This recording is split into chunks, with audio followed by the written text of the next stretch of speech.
निवेश का क्यू सिद्धांत, क्यू थ्योरी ऑफ इन्वेस्टमेंट, इस टॉपिक को आज हम डिस्कस करेंगे।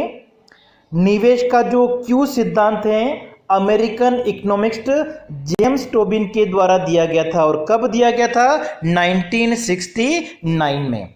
बेसिकली ये जो थ्योरी है वो एक तरह से स्टॉक मार्केट से रिलेटेड हैं। स्टॉक मार्केट में एक तरह से क्या होता है कि जो उतार चढ़ाव होते रहते हैं, ठीक है। स्टॉक मार्केट में जो भी शेयर हैं, बॉन्ड हैं, उनकी प्राइजेस, कीमत क्या होती हैं, उसमें उतार चढ़ाव आता रहता है। और उसमें उतार चढ़ाव आने से स्टॉक मार्केट में शेयर और बॉन्ड की जो प्राइस है, अगर उसमें फ्लक्चुएशन आता है, उतार चढ़ाव आता है, तो इससे एक तरह से क्या होता है, जो इन्वेस्टमेंट है, जो निवेश निर्णय होता है, इन्वेस्टमेंट डिसीजन, वो एक तरह से क्या होता है, उससे प्रभावित होता है। क्योंकि निवेश और स्टॉक मार्केट बीच में एक इंटरलिंक होता है, संबंध पाया जाता है, ठीक है। स्टॉक मार्केट और निवेश के बीच में संबंध पाया जाता है। इस वजह से जब स्टॉक मार्केट में शेयर, बॉन्ड, ठीक है, जो स्टॉक है, उनकी कीमतों में अगर परिवर्तन होता है, अगर फ्लक्चुएशन आता है, तो जो इन्वेस्टर हैं, उनका जो इन्वेस्टमेंट डिसीजन है, वो एक तरह से क्या होगा, उससे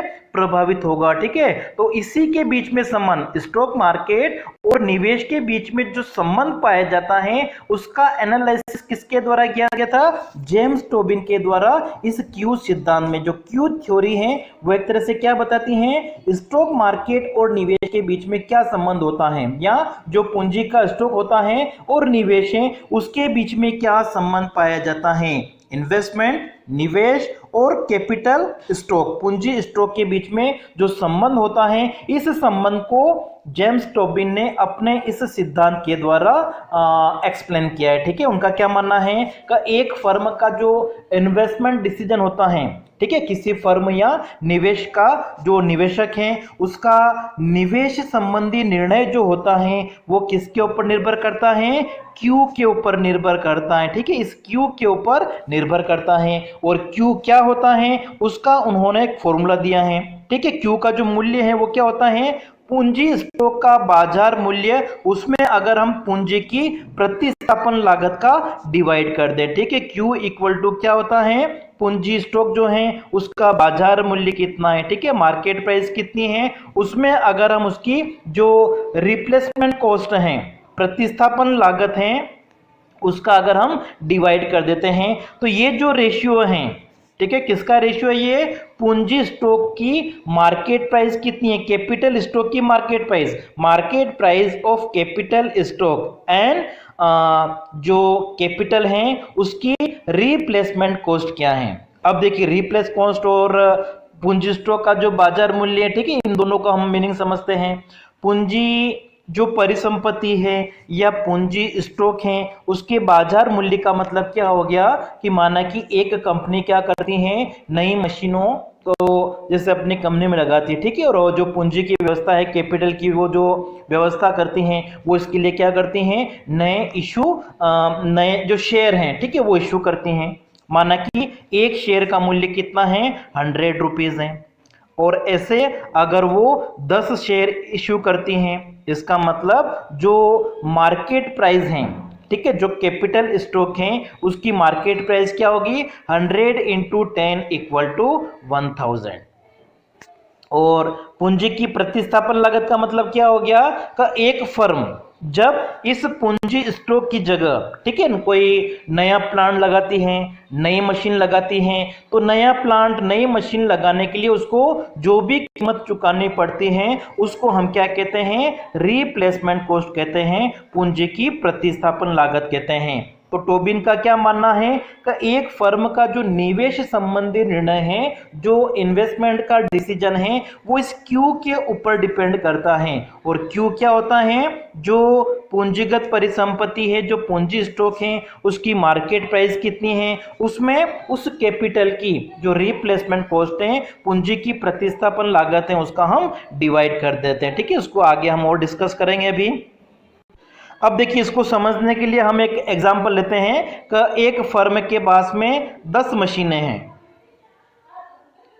और पूंजी के लिए वो क्या करती हैं, 10 शेयर जो हैं वो मार्केट में इशू करती हैं, और एक शेयर जो हैं वो माना कि इस एक मशीन की प्राइस के इक्वल है। ठीक है, एक फर्म के पास में 10 मशीन हैं और फर्म क्या करती है, पूंजी को प्राप्त करने के लिए, कैपिटल के लिए वो क्या करती हैं, 10 शेयर इशू करती हैं, और एक शेयर की जो प्राइस है वो किसके इक्वल हैं, इस एक मशीन के इक्वल हैं।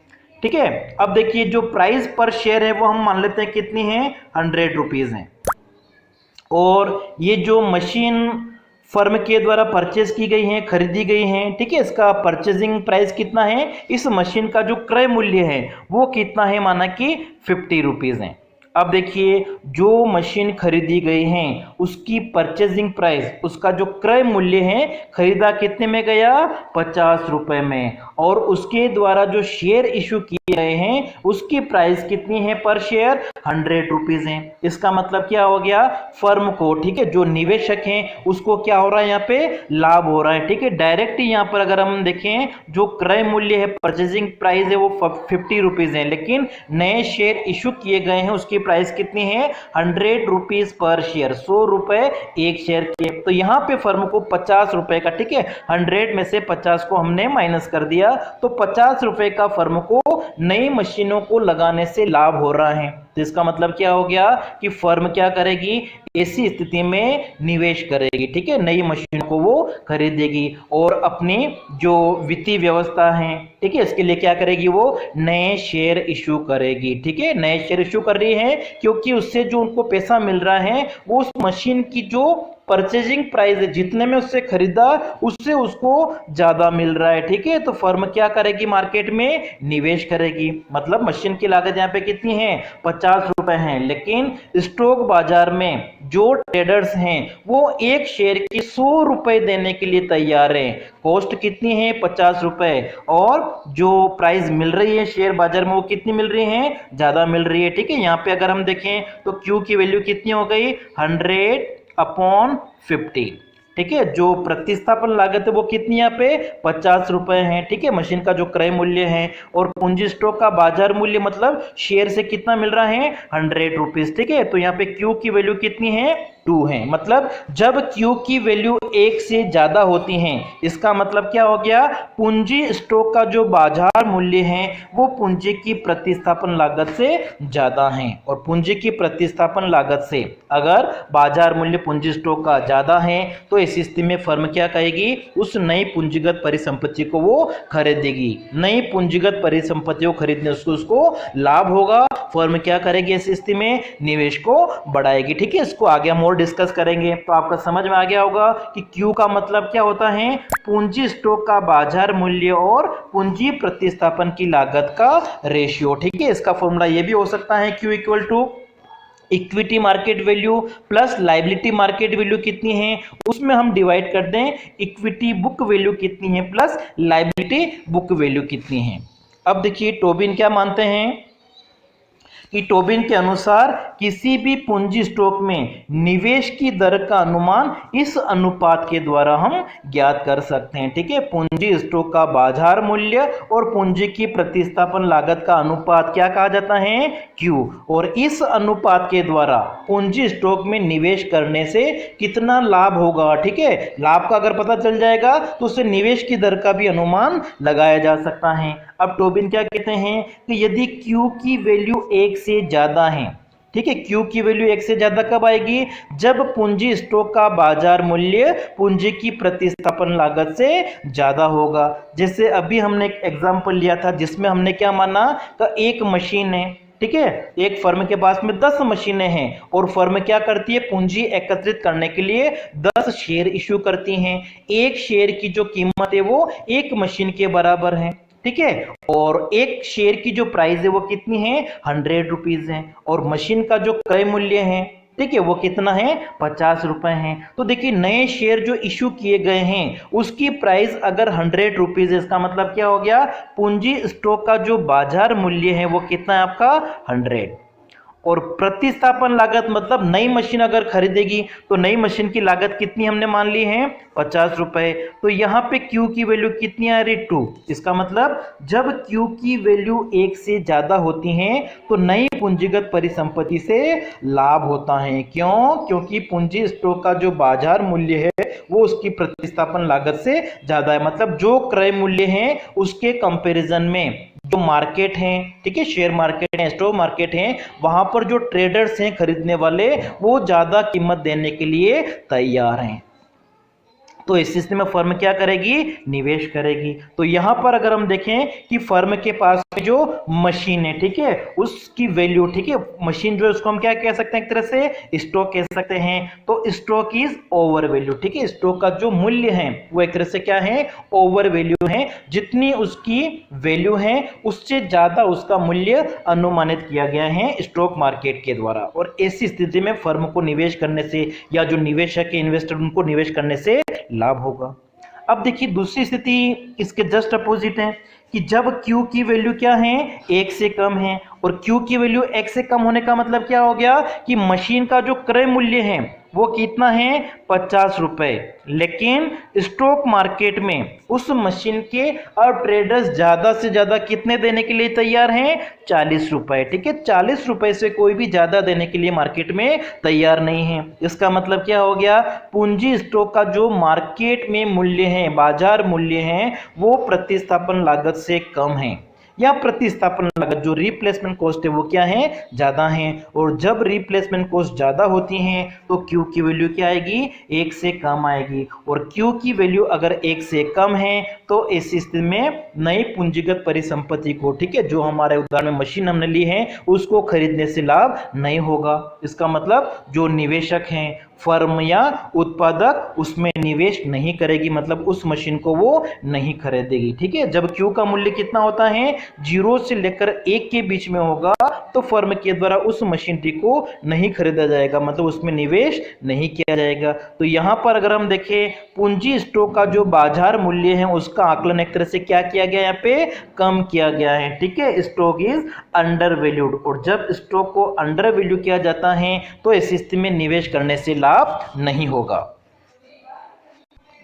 तो इस तरीके से हम कह सकते हैं कि टोबिन का जो Q है वो पूंजीगत वित्त, जिसमें शेयर और स्टॉक को हमने शामिल कर लिया, और वास्तविक पूंजी या भौतिक पूंजी, प्लांट, मशीनरी, उपकरण, इनके बीच में एक तरह से उसको संबंध को बताता है। अब देखिए मार्केट में जब तेजी की स्थिति आ जाती है, इन्फ्लेशन की स्थिति में क्या होगा? जो शेयर हैं, ठीक है, उसकी प्राइस या बॉन्ड है, ठीक है, स्टॉक की जो प्राइस है वो एक तरह से क्या होगी? बढ़ेगी। और स्टॉक की प्राइस जब बढ़ती है तेजी की स्थिति में तो ऐसी स्थिति में फर्म के लिए बाहर से पूंजी प्राप्त करना, मतलब वास्तविक निवेश जो होता है उसको बढ़ाना एक तरह से क्या होगा?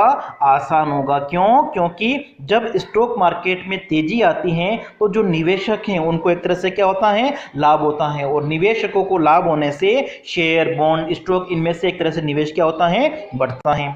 अब देखिए टोबिन का क्या मानना है कि इसमें जो एक Q है, Q का जो डिटर्मिनेंट्स हैं, Q का जो निर्धारण है वो मुख्य रूप से 3 तत्वों के ऊपर निर्भर करता है।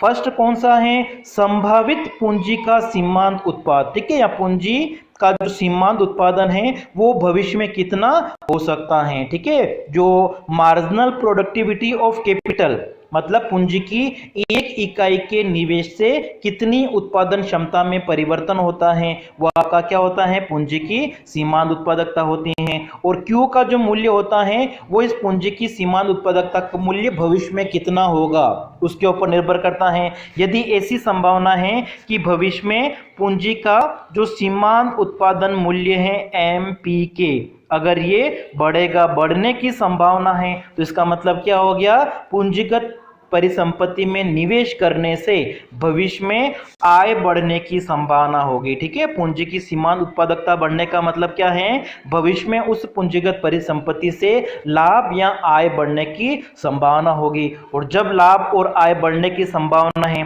इसका मतलब Q का जो मूल्य है वो भी क्या होगा?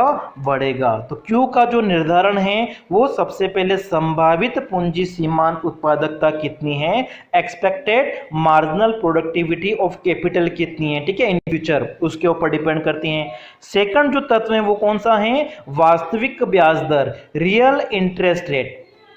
अगर बाजार में वास्तविक ब्याज दर अगर कम होती हैं तो वास्तविक ब्याज दर कम होने का मतलब क्या हो गया, जो स्टॉक की कीमतें हैं वो एक तरह से क्या होगी, बढ़ेगी। और जब स्टॉक की कीमतें बढ़ती हैं मतलब इससे लाभ ज़्यादा होगा, तो जो फर्म हैं, निवेशक हैं, वो क्या करेंगे, अपने पास में इस स्टॉक को बढ़ाएंगे। ब्याज की दर कम होने से जो स्टॉक हैं वो अपने पास में बढ़ाएंगे, ठीक है। और स्टॉक में बढ़ाने का मतलब क्या हो गया, जो फर्म का निवेश है वो बढ़ेगा, और निवेश बढ़ने का मतलब क्या हो गया, क्यू का जो मूल्य है वो यहाँ पे क्या हो रहा है, बढ़ रहा है। और तीसरा जो कारण उन्होंने बताया वो क्या है, नई पूंजी परिसंपत्ति का क्रय मूल्य, ठीक है, purchasing power of new capital, ठीक है। नई पूंजीगत परिसंपत्ति जो खरीदी जा रही है, अगर उसकी कीमत कम है, उसका अगर परचेजिंग प्राइस, ठीक है, अगर उसका क्रय मूल्य, परचेजिंग प्राइस जो है अगर वो कम है, तो क्रय मूल्य अगर कम है तो इससे क्या होगा, क्यू का जो मूल्य है वो क्या होगा, बढ़ेगा,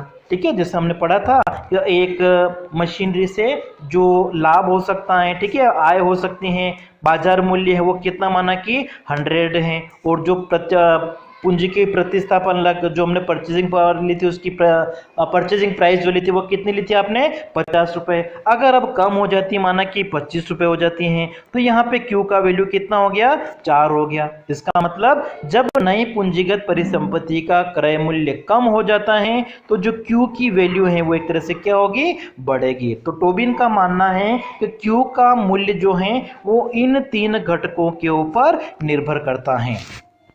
अब देखिए उनका जो सिद्धांत है उसको समझने के लिए हम एक डायग्राम लेते हैं।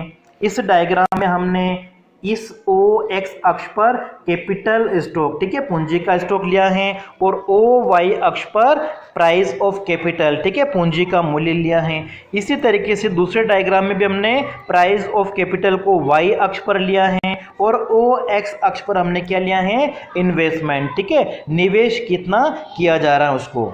अब देखिए सबसे पहले अगर हम मान लेते हैं कि एक फर्म के पास में कैपिटल स्टॉक कितना है, ओ से लेकर के 0 तक है, और उस समय पूंजी स्टॉक की जो डिमांड है वो मार्केट में कितनी है, डी, और पूंजी स्टॉक की जो इतनी डिमांड है ओ से लेकर K0, उस समय इसकी जो प्राइस है वो कितनी है, ओ से लेकर P0। तो जब पूंजी की प्राइस, ठीक है, प्राइस ऑफ कैपिटल OP0 है, उस समय कैपिटल की जो डिमांड है वो कितनी है, कैपिटल स्टॉक की डिमांड कितनी है अर्थव्यवस्था में, ओ से लेकर K0 तक है। और ऐसी स्थिति में इस प्राइस पर निवेश जो होता है वो कितना होता है, ओ से लेकर I0 तक, ठीक है। उनका जो सिद्धांत है वो एक तरह से क्या बताता है, कैपिटल स्टॉक और इन्वेस्टमेंट के बीच के संबंध को बताता है। जब अर्थव्यवस्था में कैपिटल स्टॉक कितना है, ओ से लेकर K0 तक है इतना, उस समय निवेश कितना हो रहा है, ओ से लेकर I0 तक होता है, और इस कैपिटल की जो प्राइस है वो कितनी है, ओ से लेकर P0 तक है। अब देखिए हम मान लेते हैं कि मार्केट में बूम आ जाता है, इन्फ्लेशन, तेजी की स्थिति आ जाती है, और तेजी की स्थिति आने से क्या होता है, जो कैपिटल स्टॉक है उसकी मांग बढ़ जाती है, और कैपिटल स्टॉक की मांग बढ़ने से क्या होगा, कैपिटल स्टॉक का जो मांग वक्र है, पहले आपका डी है, अब ऊपर खिसक के क्या बन जाता है, D1, ठीक है। जब अर्थव्यवस्था में इन्फ्लेशन, तेजी, बूम की स्थिति आ जाती है तो पूंजी स्टॉक की मांग बढ़ जाती है, और पूंजी स्टॉक की मांग बढ़ने से मांग वक्र डी से ऊपर खिसक कर क्या बन जाता है, D1 बन जाता है। ऐसी स्थिति में क्या होता है कि देखिए अब अर्थव्यवस्था में कैपिटल स्टॉक जो है वो तो एक तरह से क्या है, स्थिर है, तो ऐसी स्थिति में क्या होता है, इसकी जो प्राइस है वो क्या हो जाती है, बढ़ जाती है, ठीक है। कैपिटल स्टॉक की जो प्राइस है इस OK0 स्तर पर अब कितनी हो जाती हैं, OP1 हो जाती हैं, ठीक है। जब अर्थव्यवस्था में पूंजी स्टॉक की मांग बढ़ जाती है, कितनी, K0 से K1 तक, माना कि इतनी पूंजी स्टॉक की मांग बढ़ गई है, ठीक है, कितनी बढ़ गई है, डेल्टा के का मतलब K0 से लेकर K1 तक। तो जब अर्थव्यवस्था में जो पूंजी स्टॉक है उसकी मांग बढ़ जाती है, कितनी, K0 से K1 तक, तो मांग वक्र जो है वो क्या होता है, ऊपर खिसक जाता है, डी से अब क्या बन जाता है, D1, ऐसी स्थिति में क्या होता है कि जो कैपिटल की प्राइस हैं वो क्या हो जाती हैं, बढ़ जाती हैं। कितनी हो जाती हैं, P1 हो जाती हैं। अब देखिए यहां पर अगर हम देखें तो अर्थव्यवस्था के पास में वास्तविक पूंजी स्टॉक कितना है, O से लेकर K0 तक है। ठीक है, ये आपका एक्चुअल कैपिटल स्टॉक है, कितना, O से लेकर K0 तक। और डिजायर्ड कितना है, वांछित कितना है, K1 तक। ठीक है, डिमांड बढ़ गई है, इसलिए डिजायर्ड जो कैपिटल स्टॉक है वो कितना होना चाहिए, K1 होना चाहिए। लेकिन अर्थव्यवस्था में वास्तविक पूंजी स्टॉक कितना है, O K0 है। और ऐसी स्थिति में इन्वेस्टमेंट कितना हो रहा है, O से लेकर I0 तक हो रहा है, इतना इन्वेस्टमेंट हो रहा है। लेकिन कैपिटल स्टॉक की मांग बढ़ने से निवेश जो है अब कितना होना चाहिए, I1 तक होना चाहिए। लेकिन जो टोबिन है उनका क्या मानना है कि अल्पकाल में पूंजी स्टॉक की पूर्ति को नहीं बढ़ाया जा सकता है। ठीक है, पूंजी स्टॉक की पूर्ति को बढ़ाने के लिए क्या करना पड़ेगा, जो उत्पादन के साधन है, फैक्टर्स ऑफ प्रोडक्शन है और अन्य जो साधन है उनकी आवश्यकता पड़ेगी।